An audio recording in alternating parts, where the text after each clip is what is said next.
عمائم زيفت من أجل دنيا، فيا بئس المعمم والعمائم.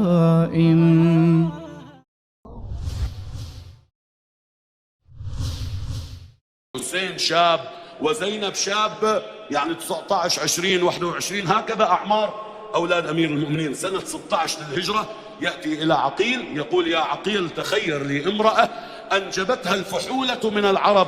الفحولة يعني الأبطال الأقوياء. قال: وما تصنع؟ قال: أريد أن أنجب منها أولادا يكونون عونا لولد الحسين في كربلاء. وفعلا عقيل يعرف قبيلة بني كلاب، وهي من أشجع قبائل العرب. وشيخ القبيلة حسام عنده بنت اسمها فاطمة، وكنيتها أم البنين. لما كانت عند أمها يوم ولدت سمتها فاطمة وكنتها بأم البنين. لما صار عمرها 5 سنوات أمها تمشط شعرها تقول لها أم البنين: يا أماه، رأيت الليلة في عالم الرؤيا منام، أحب أن أسمعك المنام الرؤيا. قالت: قولي يا حبيبتي. قالت: كنت جالسة في عالم الرؤيا بالمنام وأنا أتأمل في السماء وفي خلق الله وفي الكواكب والنجوم والقمر. تقول لها: وإذا بالقمر تقلس وتقلس ونزل حتى صار في حجري، فاحتضنته وسررت به سرورا كبيرا.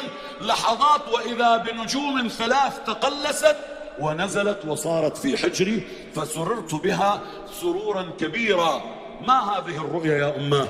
أمها قالت: يا بني، إذا صدقت رؤياك ترزقين بأولاد 4، 3 كالنجوم وكبيرهم كالقمر يعرف بقمر عشيرته.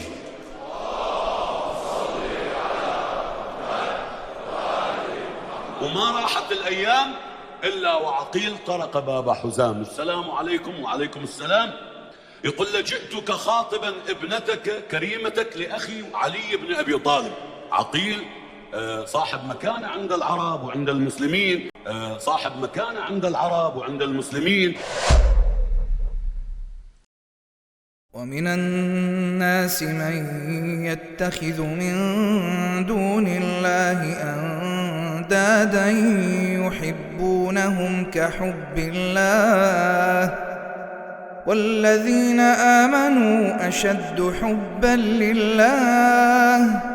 ولو يرى الذين ظلموا إذ يرون العذاب أن القوة لله جميعا وأن الله شديد العذاب.